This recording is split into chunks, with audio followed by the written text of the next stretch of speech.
Hello tout le monde, j'espère que vous allez bien. Je suis trop contente de vous retrouver aujourd'hui dans une nouvelle vidéo. Ça faisait hyper longtemps que j'avais pas tourné de vidéo, je vous avoue. Pendant le confinement, c'était hyper pratique pour moi parce que j'étais à la maison et du coup j'ai pu partager plein de trucs avec vous. Et puis du coup lancer ma chaîne YouTube. Mais après avec la reprise de mes shootings et tout le travail, j'ai pas forcément eu le temps. Donc là, je suis de retour et aujourd'hui on va se retrouver pour une FAQ. Voilà, j'ai eu énormément de questions depuis que je me suis lancée sur YouTube et puis même sur Instagram d'ailleurs. Et j'avais jamais vraiment pris le temps de répondre parce que voilà, tous les jours je vous partage du maquillage, des vêtements, enfin voilà, ma petite vie, mais au niveau des sujets plus sérieux, de ma vie perso, de mon parcours professionnel, personnel, enfin bref, tout plein de trucs, on n'en a jamais vraiment parlé. Donc voilà, du coup aujourd'hui ça va être l'occasion de vous parler de plein de petites choses que vous ne savez pas encore sur moi. Je ne sais pas si vous avez remarqué, c'est la première fois que je tente cette petite coupe que j'avais vue sur les réseaux sociaux. Voilà, je sais pas si vous aimez bien, moi j'aime bien. Bon par contre, on ne prêtera pas attention à mes petits cheveux qui captent je ne sais pas quelle radio, mais... Bon du coup, je sais pas si vous vous souvenez, j'avais fait une petite question sur Instagram en story en expliquant que c'était pour ma FAQ sur YouTube. Donc déjà, avant tout, je vous remercie pour votre réactivité parce que vous avez été très nombreux, j'ai reçu énormément de questions. Du coup, j'ai répertorié toutes vos petites questions sur mon deuxième téléphone, comme ça je les ai sous les yeux et puis je vais pouvoir vous répondre en direct. Voilà, c'est parti pour la question number one. Tu viens de quelle ville? Alors je viens de Reims. Je vais tout vous expliquer. En fait, moi, je suis née à Auxerre, dans le 89. Je suis bourguignonne, mais j'ai énormément déménagé à cause, ou grâce, du travail de mon père. Donc en fait, là, ça fait 6 ans que mes parents vivent sur Reims. Moi, je suis encore chez mes parents, mais après, avec le travail, vu que je bouge tout le temps, mon foyer, c'est ici, mais sinon, je suis tout le temps à droite à gauche, en fait. Du coup, là, ça fait 6 ans que mes parents sont installés à Reims, mais je suis née à Auxerre. Ensuite, j'ai vécu à Marseille, j'ai vécu à Toulouse, on est revenu à Auxerre, on est parti à Châteauroux, en Belgique, et là, on a atterri à Reims. Voilà. Du coup, pour la petite précision, en fait, mon père est dans le football. Du coup, dans le foot, je sais pas si vous connaissez un peu, mais c'est souvent des contrats de courte durée. Du coup, on est amené à beaucoup déménager. Donc voilà. Pour la petite anecdote, j'ai beaucoup déménagé, et là, ça fait 6 ans que je suis à Reims. Voilà. Tu as quel âge, ton poids et ta taille? J'ai 22 ans, voilà, je viens de les avoir, 13 juillet 1998. Mon poids, je fais 51 kg et ma taille, je mesure 1m65. Voilà. Tes origines? Alors je suis d'origine portugaise, française, mais ça aussi, il y a toute une histoire derrière ça. Je vous explique, je suis d'origine portugaise du côté de ma mère, donc c'est mon grand-père, son papa, qui est d'origine portugaise, mais c'était un petit peu compliqué pour savoir parce qu'en fait mon papy ne connaît pas son papa et sa maman. Il est orphelin, il a été abandonné étant plus jeune, du coup ça a été très compliqué pour savoir parce que moi j'ai jamais vraiment parlé de ça avec mon papy, j'ai toujours questionné ma grand-mère, mais du coup c'était compliqué. J'ai fait ma petite enquête et j'ai aussi fait un test d'origine qui m'a annoncé du coup que j'étais bel et bien portugaise. Donc voilà, je peux pas trop vous en dire plus parce que moi-même je sais pas, ça a été compliqué pour savoir, mais du coup je suis portugaise française. Comment tu fais pour avoir des cheveux aussi longs? Penses-tu les couper un jour? La question qui tue. Alors oui, j'ai toujours eu les cheveux longs. Au collège, je crois en 5e, je les avais coupés là, toute seule. J'ai fait une petite bêtise et j'avais la frange aussi et j'en avais marre, du coup j'ai coupé là. Je sais pas pourquoi j'ai fait ça, mais c'était affreux, une période sombre de ma vie. Mais sinon oui, je les ai toujours eu longs comme ça. Je vous poste une petite photo. Voilà, j'ai toujours eu les cheveux hyper longs. Et penses-tu les couper un jour? Oui. Parce qu'en fait, j'aime soit les cheveux très longs comme moi, soit les cheveux très courts. Et franchement, je trouve qu'un carré court, lisse, c'est juste magnifique, c'est hyper classe. Du coup, je sais que je vais le faire un jour. Genre, quand je vais me couper les cheveux, je vais pas faire ça ni ça. Je vais passer de ça à ça, direct. Vraiment, je trouve ça magnifique. Mais là, pour l'instant, j'aime bien mes cheveux longs, j'aime bien me faire différentes coupes de cheveux, etc. Mais d'ici quelques années, c'est sûr que je vais passer au carré. Ça, c'est clair et net. Attendez, je vais essayer avec vous. Genre, comme ça. Comment et pourquoi es-tu devenue mannequin et comment as-tu fait pour intégrer Jean Industry? Alors ça m'est vraiment tombé dessus un petit peu par hasard. Maintenant, Dieu merci, c'est mon métier et je suis tellement épanouie. Mais de base, en fait, moi, j'étais à l'école il y a 2 ans. Et Jean Industry m'a contactée sur Instagram, tout simplement pour venir faire des shootings photos le week-end. Donc avant, moi, j'étais très focus sur mes cours, c'était mes cours en priorité et j'aurais jamais pensé que je deviendrais modèle photo et que ça en devienne mon métier, en fait. Du coup, voilà, le week-end, je partais en shooting peut-être 2 fois par mois, 3 fois par mois. Mais voilà, du coup c'était vraiment mes cours à fond en priorité toute la semaine et le week-end si j'avais le temps, pas trop d'examens, etc. Ben, je partais en shooting, mais voilà, de base ça a commencé comme ça. Mon parcours scolaire, alors du coup moi j'ai fait un bac ES et ensuite j'ai fait un DUT technique de commercialisation. Donc voilà, j'ai obtenu mon DUT en juin 2019 et puis en fait moi comme je vous l'ai expliqué j'étais très focus sur mes cours. Pour moi tout ce qui était Instagram, shooting photo etc c'était vraiment une activité complémentaire. Donc après l'obtention de mon diplôme j'avais l'intention de continuer. Je voulais faire une licence en entrepreneuriat parce que j'ai toujours eu cette petite idée dans un coin de ma tête d'ouvrir une entreprise, de créer quelque chose. Je me souviens même quand j'étais encore à l'IUT, en deuxième année, on avait des cours d'entrepreneuriat et à la fin de l'année, on devait rendre un dossier. C'était un travail sur 3 mois où en fait, le but de ce travail, c'était de créer notre produit et d'écrire toutes les stratégies de vente, la com, enfin vraiment tout. Et du coup, j'avais vraiment créé mon produit. Donc en fait, moi, le but de ce travail en fait, qu'on avait fait en cours, je voulais l'exploiter sur ma licence que j'allais continuer l'année d'après, en bac+3. Donc voilà, vraiment, j'ai toujours eu cette envie de créer quelque chose et je voulais forcément être formée à côté avec cette licence en entrepreneuriat. Sauf qu'en fait, quand j'ai obtenu mon diplôme, mon DUT, après les 2 ans, je suis allée m'inscrire à la fac et en fait, il n'y avait plus de place dans la formation que je voulais. Donc en fait, la question qui se posait à ce moment-là, c'était qu'est-ce que je fais? Est-ce que je continue quand même les études pour ne pas me stopper là et avoir un bac+3, quitte à ensuite refaire une année par la suite? Mais voilà, du coup, ça allait être une licence ou une formation qui allait pas du tout me plaire. Ou alors, tu arrêtes et tu travailles. Et en fait, moi, je suis un peu partie en mode inconsciente. J'ai eu mon diplôme et je suis partie à Montpellier en mode chill, vacances, etc. Et au final, c'est à ce moment-là que j'ai été contactée par toutes les marques et que j'ai ensuite pu devenir mannequin professionnel et vraiment influenceuse, voilà. Donc en fait, ça m'est vraiment tombé dessus par hasard. Mais quand j'y repense, en fait, c'est grave ce que j'ai fait parce que du coup, je savais pas ce que j'allais faire de ma vie, clairement. Je suis partie un peu en vacances comme ça sans savoir ce que j'allais faire. Et au final, c'est à ce moment-là que tout est venu à moi. Après, bon, c'était pas trop à l'aveuglette parce qu'à ce moment-là, Instagram, même si pour moi c'était qu'une activité à côté, voilà, je commençais quand même à faire quelques partenariats. Enfin, ça devenait vraiment plus sérieux. Mais en vrai de vrai, pour moi, c'était pas mon travail. Enfin, je pensais jamais que j'allais en arriver là où j'en suis aujourd'hui. Donc en fait, à côté de ça, j'ai cette petite fierté personnelle parce que je me dis que tout ce que j'ai maintenant par rapport à Instagram, par rapport à mes shootings photos, etc., mon travail en fait, dans lequel je suis épanouie, et pour moi c'est même pas mon travail en fait, ça continue à être mon activité que je kiffe et qui est maintenant, Dieu merci, mon métier. Je vis que de ça pleinement et j'adore, mais de base en fait c'était pas du tout ça. Donc je suis fière de moi parce que j'ai pas forcé, c'était pas prévu dans ma tête de faire ce travail. C'est vraiment venu à moi, du coup je me dis que c'est le destin et que c'est fait pour moi, donc voilà, je kiffe.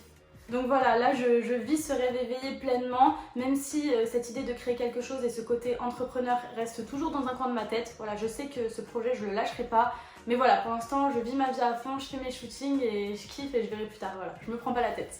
As-tu fait de la chirurgie esthétique? Alors non, je n'ai jamais eu recours à la chirurgie esthétique, par contre à la médecine esthétique oui. C'est deux choses différentes. La chirurgie, c'est vraiment une opération, alors que la médecine esthétique, ce sont des injections.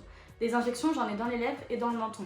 Voilà, je sais pas si vous voyez, ça trace bien mon visage dans le menton et dans les lèvres, j'en ai un petit peu. Après, ça reste des injections, donc si je fais pas la retouche dans 6 mois, dans 1 an, j'aurai plus rien. Voilà, la différence de la médecine esthétique, c'est que c'est temporaire, tandis que la chirurgie, c'est une vraie opération. Comment tu fais pour avoir les jambes aussi fines? Alors, je suis très fine, mais c'est ma morphologie, j'ai toujours été comme ça. Par contre, il y a 1 an en arrière, j'allais énormément à la salle de sport et mon objectif c'était d'être très musclée. Donc grosses cuisses, grosses fesses, taille fine, enfin voilà, le corps idéal américain. Donc j'allais énormément à la salle et je faisais 6 kilos de plus que ce que je fais maintenant. Mais je pense que vous pouvez retrouver des photos sur mon Instagram d'avant d'ailleurs. Mais du coup maintenant j'ai totalement changé d'optique en fait, je laisse mon corps naturel. Voilà, je fais quelques séances de sport à la maison parfois, mais je ne travaille qu'au poids du corps parce qu'avant, quand je voulais être très musclée, je portais des charges très très lourdes, quitte à porter des charges de 45-50 kg, donc qui faisaient mon poids. Mais maintenant, voilà, je ne travaille qu'au poids du corps, je fais du cardio HIIT, donc c'est du cardio et en même temps des exercices de renforcement musculaire. Donc voilà, après si vous voulez voir mes petites séances de sport, vous allez dans la rubrique sport sur mon Instagram qui se trouve juste ici. Mais voilà, du coup maintenant, comment je fais pour avoir des jambes fines? Je fais des séances de sport spécifiques à ça, mais ma morphologie y joue beaucoup. Qu'est-ce qui te plaît le plus dans ce que tu fais? Bah, du coup, ça rejoint un petit peu ce que j'étais en train de vous expliquer. En fait, ce que j'aime, c'est que pour moi, c'est même pas un métier, c'est un kiff de partager ce que je partage avec vous tous les jours. Ça reste une activité, mais qui me permet aujourd'hui de vivre de ça, en fait, qui est mon métier. Donc le kiff, c'est pouvoir vivre de ce que tu aimes, en fait. C'est pour ça que c'est hyper important d'être dans un travail que tu aimes. Comme ça, tu fais les choses avec plaisir et c'est même pas un travail. Moi, pour moi, ce que je faisais, comme je vous l'ai dit avant, c'était pas du tout mon métier. C'était pas du tout une source de revenus. Et à force de le faire, à force de kiffer ce que je fais, de partager, etc., ça en est devenu mon métier et du coup ma source de revenus. Mais sinon, de base, c'était pas du tout ça. Donc vraiment, le fait d'être épanouie et de kiffer à fond ce que je fais, y a rien de mieux en fait. Ta leçon de vie. Alors là, on va rentrer sur des sujets un petit peu plus perso. Ma leçon de vie, je dirais que c'est donner sans jamais attendre en retour. Voilà. J'attends jamais de qui que ce soit, juste de la reconnaissance. Voilà, le minimum. En fait, moi, je suis quelqu'un, malgré mon très fort caractère, je suis quelqu'un d'assez sensible. Voilà. J'ai un peu du mal à le dire d'ailleurs, j'aime pas ça.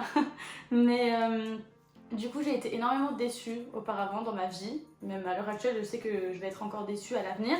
Mais je m'y suis préparée parce que voilà, j'ai grandi, je suis devenue plus mature. Mais avant, j'ai été trahie, j'ai été déçue, j'ai été blessée et je prenais beaucoup trop les choses à cœur. Voilà, j'étais trop un cœur ouvert, en fait, trop naïve. Et puis du coup, maintenant, j'ai pas du tout changé, mais je me suis un peu plus endurcie. Et même si moi j'aime trop donner aux gens, je suis de nature gentille, je suis comme ça, je suis très généreuse, j'attends plus des gens, je suis positive, j'offre aux gens ce que j'ai à offrir et c'est comme ça que je suis très heureuse. Voilà, j'attends rien.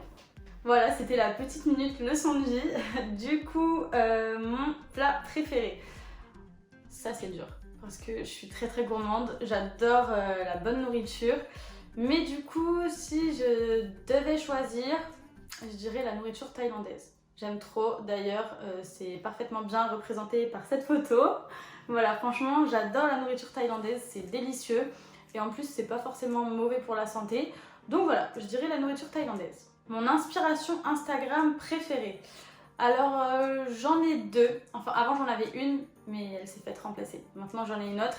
Mais du coup, c'est deux influenceuses anglaises, Charlotte Emily Sanders et Alice Olivia. Ce sont deux filles que je trouve très très classe. J'adore leur style vestimentaire, j'aime beaucoup ce qu'elles partagent, j'aime beaucoup l'image qu'elles véhiculent. En plus de ça, ce sont deux femmes qui ont lancé leur projet, leur ligne de vêtements, etc. Donc forcément, ça rejoint ce que je vous expliquais juste avant. Donc je les aime beaucoup.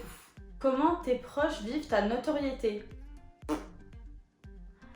Alors là, en fait, on s'en rend pas compte. Même moi, je m'en rends pas compte. Pour moi, j'ai pas de notoriété.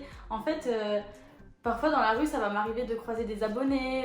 Je vais recevoir des messages magnifiques tous les jours, des soutiens. C'est un truc de ouf. Vous savez même pas le soutien positif qu'on a en tant qu'influenceur. Même si des fois, on a énormément de messages négatifs. Mais en fait, je m'en rends pas compte. Pour moi, quand je vois qu'il y a autant de personnes qui me suivent, pour moi, c'est un chiffre. J'arrive pas à me dire qu'il y a autant de personnes qui s'intéressent à ma petite vie, quoi. Du coup, en fait, vu que moi, je le ressens pas et parfois je le réalise pas, je pense que ma famille non plus. Après, je sais que maman, elle a déjà été reconnue dans la rue avec mes chiens. Enfin, je sais que des fois, on va s'adresser à mes parents et leur parler de moi. Mais franchement, ils le vivent bien, hein. Enfin, je pense. Tes parents te soutiennent-ils toujours dans tes décisions, entre parenthèses, injections, réseaux sociaux, copains, etc. Alors franchement, j'ai de la chance parce que mes parents, ce sont avant tout mes parents, évidemment, mais ce sont aussi mes amis. En fait, ma mère, c'est ma meilleure amie. Ça veut dire que même s'il y a des choses sur lesquelles parfois elle n'est pas d'accord, elle va me donner son avis. Et moi, même si je suis pas d'accord avec elle, forcément, je vais en tenir compte. Donc en fait, tout ce que je vais faire, je sais qu'elle me suit. Et au final, je vais jamais vraiment faire de choses négatives puisque quand j'ai son avis, qui n'est pas en accord avec le mien, je vais finir par ne plus faire la chose. En fait, j'ai même plus envie de le faire parce que je sais que si mes parents me disent ça, que c'est pas bon pour moi, même si j'arrive pas à le réaliser parfois sur le moment même et que je le réalise plus tard, je sais que c'est pas bon. Donc forcément, l'idée, elle va directement me sortir de la tête et voilà. Je leur fais tellement confiance en fait que voilà. Après forcément, y a des choses sur lesquelles on va pas être d'accord. Je sais que si j'étais partie voir mon père en lui disant écoute, demain je vais aller me faire piquer toute la tête, il aurait pas kiffé, mais voilà. Après je suis quelqu'un, je sais ce que je fais, j'ai confiance en moi. Eux aussi ont confiance en moi, c'est pour ça que je suis très bien entourée et que ça marche très bien avec ma famille. C'est parce qu'ils savent ce que je fais, ils savent que j'ai la tête sur les épaules, ils savent que voilà, ils me connaissent en fait. Donc pas de problème, j'ai fait des injections mais c'est naturel par exemple. Au niveau des réseaux sociaux, bon bah oui, au début c'était compliqué pour expliquer à mes parents que j'arrêtais l'école et que j'allais faire que ça. Mais voilà, après ils m'ont fait confiance encore une fois. Donc franchement, il n'y a pas de souci. L'avis de mes parents est très important pour moi. Et également, quand eux sont pas d'accord, ils prennent en compte aussi mon avis et parfois ils vont changer d'avis, ils vont m'accompagner sur ce que j'ai envie de faire. Donc franchement, c'est le top. Une anecdote sur toi. Je vais pas vous raconter ça quand même. Si bon, allez, je vais vous raconter ça. En fait, il y a 5 ans, 4 ans ou 5 ans, pareil, j'étais à Montpellier, je passe énormément de temps à Montpellier l'été, etc. Et du coup, j'étais à Montpellier, il y avait des taureaux piscines. Je sais pas si vous voyez, c'est dans des petites arènes. Au milieu, ça fait une sorte de carrière avec du sable. Et encore au milieu, il y a une petite piscine. Et en fait, il y a un présentateur et tout. Ils vont lâcher un taureau ou une vachette.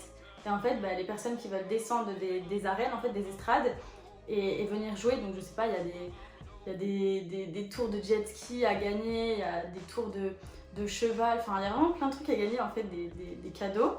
Et ben ceux qui veulent participer peuvent y aller.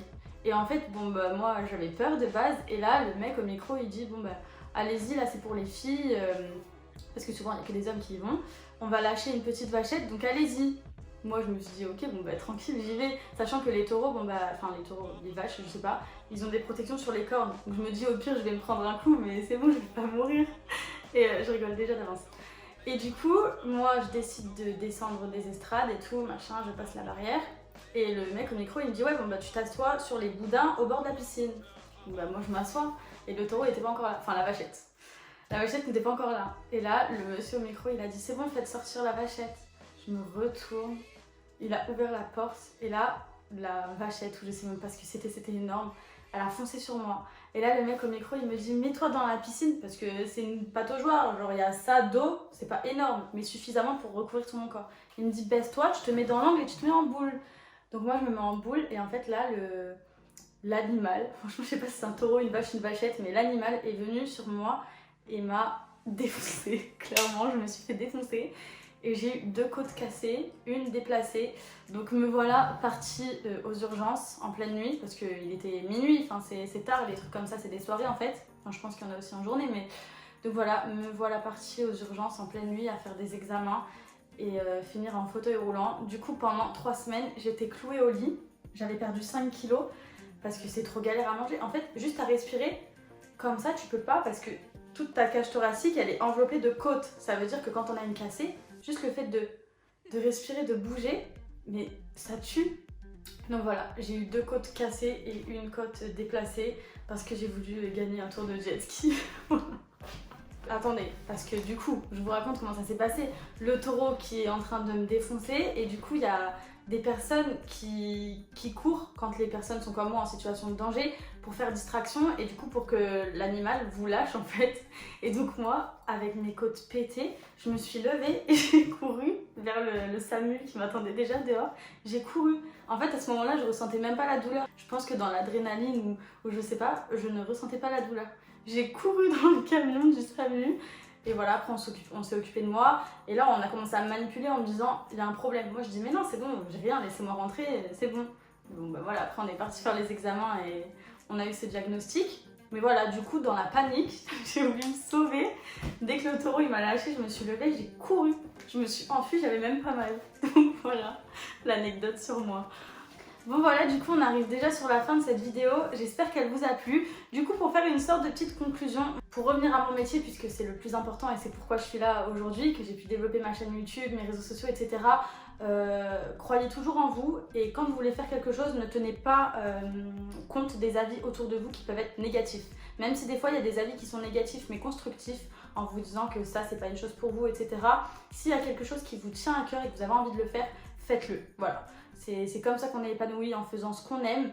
Du coup, pour les filles qui sont intéressées par mon métier et qui aimeraient se développer comme moi, je ferai une vidéo pour vous expliquer comment faire des belles photos, pour vous montrer une journée type en shooting avec moi, vraiment pour vous aider à développer votre image en fait sur les réseaux sociaux, à accroître votre visibilité, votre notoriété, etc. Vraiment, je ferai une vidéo spécifique à ça. Mais en tout cas, pour revenir à ce que je vous disais, croyez toujours en vous, faites ce que vous voulez et c'est comme ça que vous allez kiffer et être heureux.